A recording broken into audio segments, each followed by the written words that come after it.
Welcome, everyone, to our 47th class of shar with Devorah Leah Andrusier. I'm your host, Chai Ben Shimon. We always like to start off with giving because how we give, that's how Hashem will give to us. Let's give generously so Hashem will give us generously. I'm going to put some coins in the tzedakah box. Please join me from home. The tzedakah is also protection. We're going to start off with Tehillim, Psalm 20, Kapitel Chaf, for all the IDF, all the hostages, for Mashiach, for Rabbi Lipsker's Holy Soul, and for everyone that needs. We're going to say Psalm 20, Kapitel Chaf. Lam natseach mizmar leDavid yancha Adonai b'yam sarah. Yisra gefcha shem elhei kai v'yishlach azrecha mikaidesh. Umetzian yisadacha yiskar kol min chasecha ve'elascha yidash nesela. Yitain lacha chol v'avavcha v'chol tzescha yimalei.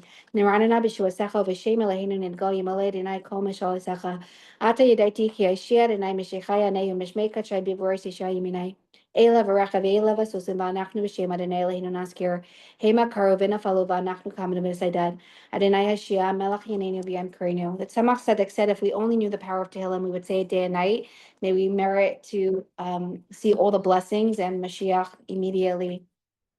So excited to introduce to you today, have back with us, you all know her by now, Devorah Leah Andrusier from Bell Harbor, Florida.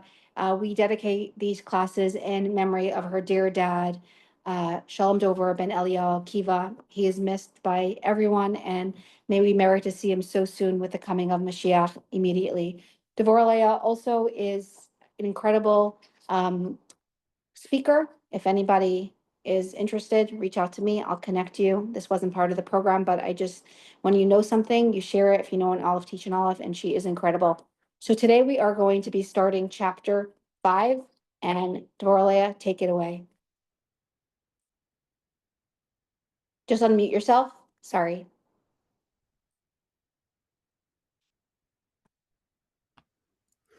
Thank you, Chaya, for that beautiful introduction. Still, every time I hear Shalom Dober ben Eliyahu Akiva, it is hard. Okay, so we still have to do our live with question and answer, our live Zoom call of chapter 4. Chapter 4 took us quite some time. It's one of the longest chapters in Shar Habitachan. We are now, so if you could send in questions, we already have quite a few. We'd like some more. I think a live is very important. As we're doing these recorded, I do quite a few live classes of Shar Habitachan in person here in Miami, and the integration and the question and answers help all of us delve even deeper into the subject matter. I teach one class where there's one woman who gives me, I'm going to give you a really hard time. I'm going to ask questions all the time. And I said, bring it on, because the more we ask, the deeper we have to go. We don't want to stay surface level. We want to start peeling the onion and unraveling deeper and deeper into ourselves and connecting with each other in that space. So, chapter 5 is going to contrast between people who have bitachon and those who do not, in the manner in which they go about their livelihood. So, I'm going to start reading. Just going to remind you, we haven't done this in a while. He gives a short explanation of something that he's. So, short little pause there, but we're going to discuss the difference between someone who trusts in Hashem going about their livelihood and one who does not trust in Hashem going about their livelihood. Both are making the hishtadlus, both are putting in the effort to make a livelihood. So, this is what I was saying earlier, to just explain how Rabbi Bachya writes his book is he shares information, he shares a concept, and then there's always proof from either the Torah or the Nevi'im to show that this is an actual proper classic work of Torah and sourced in Torah. So we're on the top of page 206. I cannot believe that we're up to this page and starting chapter 5. Okay, the distinctions of a man with trust. We will now discuss the differences between those who rely on God and those who don't with regards to their involvement in the pursuit of means for their livelihood. I will say that the person who relies on God for his livelihood and other needs will differ in 7 ways from those who do not have trust in him, Hashem. So remember, we talked about Rabbi Bachya likes also, he's a very list oriented person. When I first learned this subject, I did take copious notes and I have lots of lists that he has because it's nice to be able to reference back. I also do share this that we do this, we try to do this more than once a week. We have not. But even with the classes that I do once a week, I say, when you go for therapy, the work happens between the sessions. You sit and you listen to a therapist, and then you have to go do your work. So we learn together, and then during the week, if you're struggling, if you feel like, I was flying high with my bitachon, and now I feel like I'm a little bit less, tap back in. It doesn't matter what page you open it up to. You just read something, and it brings you back into that bitachon, God consciousness. Okay, so always grateful. The first difference, the person who relies on God willingly accepts his judgment in all matters and thanks him for both the good and the bad. I'm going to read the sourcing and then we will talk about that. As the verse states, the Lord gave and the Lord took. May the name of the Lord be blessed. And as it is written, I shall sing kindness and judgment. And Ava rabbis of Blessed Memory said in explaining this verse, if it is kindness, then I will sing the praises of God. And if it is judgment, then I will also sing his praises. They also said, a person is obligated to bless God for the bad in the same manner that he blesses him for the good. So remember that I shared I had listened to Rabbi Shays Taub's recordings on Shara B'Tachon. I've listened to quite a few different rabbis and rebbitzins, and everyone, you can learn something from everyone. And what he shared, which for me was a gift, because I feel like I'm flying in B'Tachon. I'm flying in my B'Tachon state. And then there are moments where I crash. And I'm like, how could this possibly be happening to me? I've learned this. I live it. I'm teaching it and learning it with people. How does it happen that I crash? And firstly, we're human beings. And what Rabbi Shays Taub shared is that bitachon is on the spectrum. It's not an all or nothing. So if you're feeling on a particular day when things feel particularly hard, if you're feeling like you're not in that state that you were in maybe in the morning when you woke up or the day before, don't judge yourself. Just try and sit with yourself for a moment or open up this book and read something and tap back into your God consciousness, and things will fall back into place. Okay, so the first difference is that he thanks Hashem for both the good and the bad.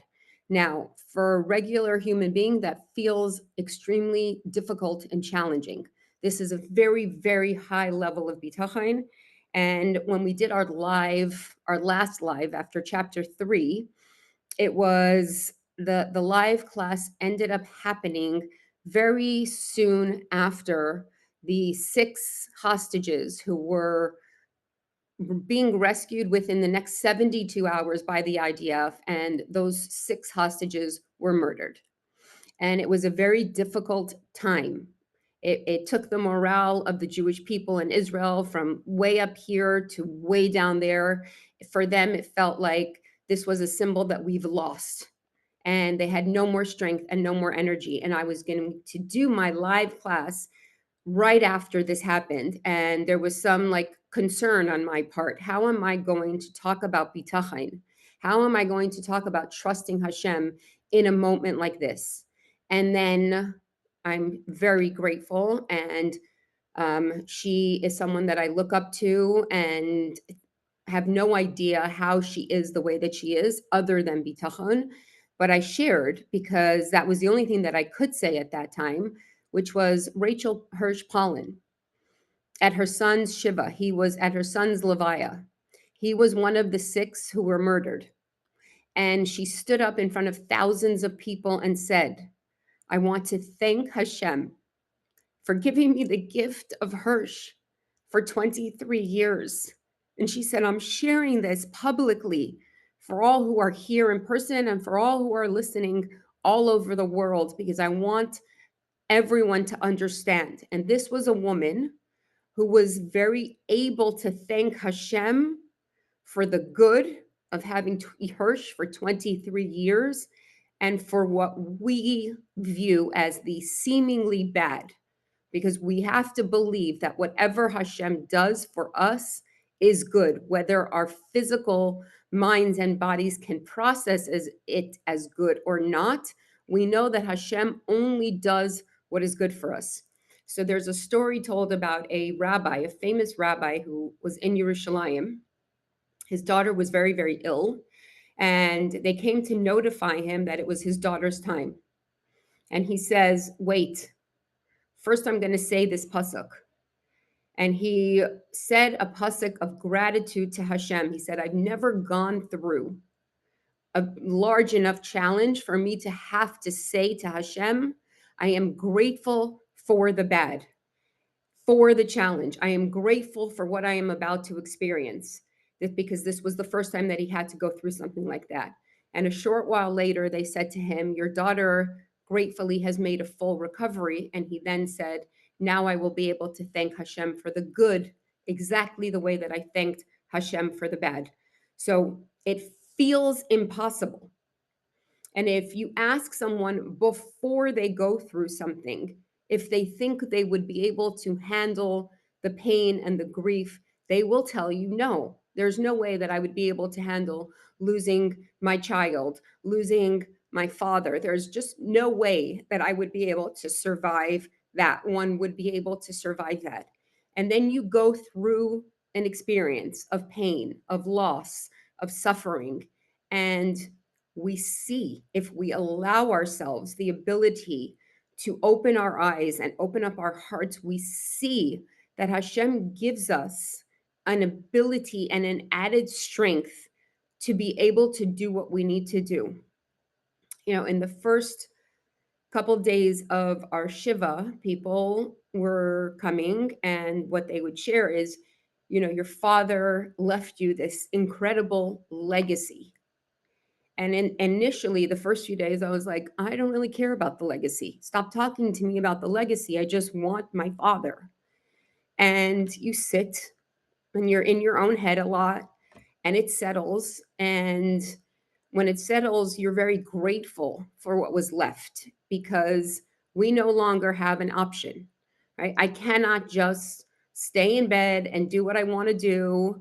I have to get up. I have to get dressed. I have to put myself out into the world. I have to teach classes. And how I turned it around for myself is not that I have to, because that feels like a burden, but I get to. I get to continue my father's legacy. I get to share Torah with other people. I get to be kind to someone that I see is suffering. And it's not the natural way, right? When challenge comes, there's two paths. We can either go to the left, which is the easier way for the human being. It's the way that we were built, and the way that we were trained is to lean into the negativity and just stay there and wallow in my pity and be angry at Hashem and be angry at everyone who doesn't show up exactly the way that I expect them to show up. Or we can choose the other side, which is, no, I'm going to choose positivity. I'm going to choose life. I'm going to choose Hashem. I'm going to choose the way that my father lived, following our Rebbe, connected to Hashem. And it's the harder choice. But the harder choice serves us so much better, because when we go into those dark places, it is very hard to come out of those dark places. You know, you go slowly by increments. And when you come into like that really dark place of a deep depression, to come out from there is very difficult. If we choose the other side, it's a constant avoda. It's not easy. It's not, oh, let's wake up in the morning and go dance through my day. It's a difficult, hard decision, but it's the right decision. It's the decision that propels us forward. It's the decision that makes us love and be kind and share with others and stay connected with one another. And if we look at the two, both are acceptable behaviors. But the one that will serve us better today and the future and our children and our grandchildren is to do the work. So we are going to continue now, where he's going to say, conversely, we talked about the person who has trust in Hashem, and now we're going to talk about the person who does not trust in Hashem. Conversely, a person who does not rely on God praises and glorifies himself for the good that befalls him, as it says, for the wicked man boasts about the desire of his whole, and the robber congratulates himself for having blasphemed the Lord.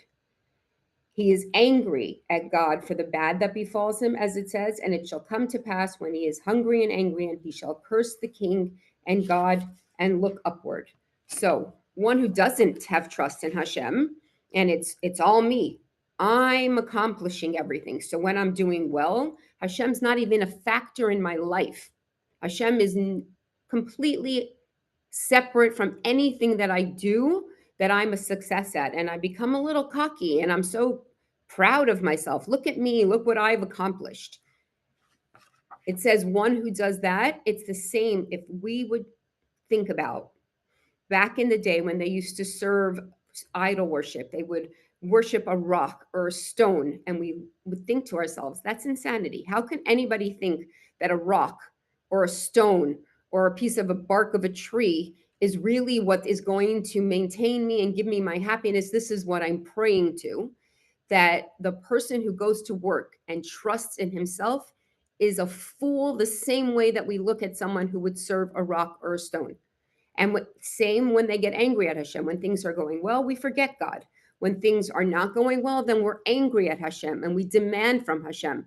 And that way is an unsettled way, because I'm accomplishing, if I'm the one who's done this, I need to continuously do more and more, because what if it runs out?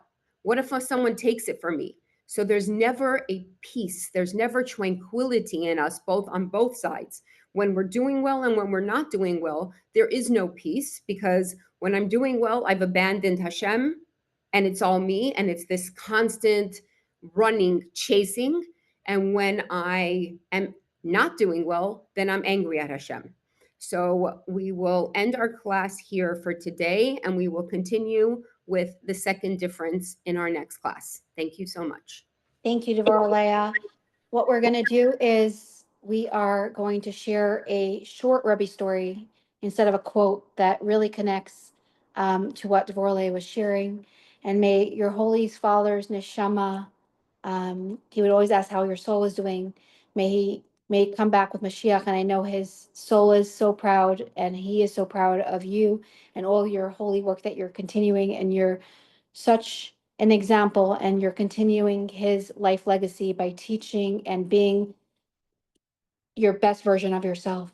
So thank you. We also do these classes in memory of our dear grandmothers, Rivka Dina Bas Yosef Yehuda, and Rachel Bela Bas Yosef Yitzchak, Yosef Yitzchak ben Bas Shner Zalman, sorry. May we merit to see them with the coming of Mashiach immediately. So here's the story. Devorah Leah, this is for you and for everyone. There was a man, his name was Reb Nachum Rabinowitz. He was a chassid from Jerusalem, and he once was waiting for a private audience with a Rebbe. Among those waiting with him was a man, obviously wealthy, who looked utterly like sad. He looked so sad. But when the man emerged from the Rebbe's room, he looked like a different person. His face was radiated vitality and optimism. Curious about his radical change in mood, Rabbi Rabinowitz asked if the man could share with him what had transpired in the Rebbe's room. Recently, the man related, my only son died. At that point, I felt that my life had no longer any purpose. I saw I had no value in my wealth and status. I went to see the Rebbe in search of consolation and advice. The Rebbe asked me, what would my feelings be if my son went overseas and were living in a foreign country, which he could not communicate with me. However, I could be assured that all his needs were being met and that he wasn't suffering at all. I answered that although the separation would be difficult to bear, I would be happy for my son.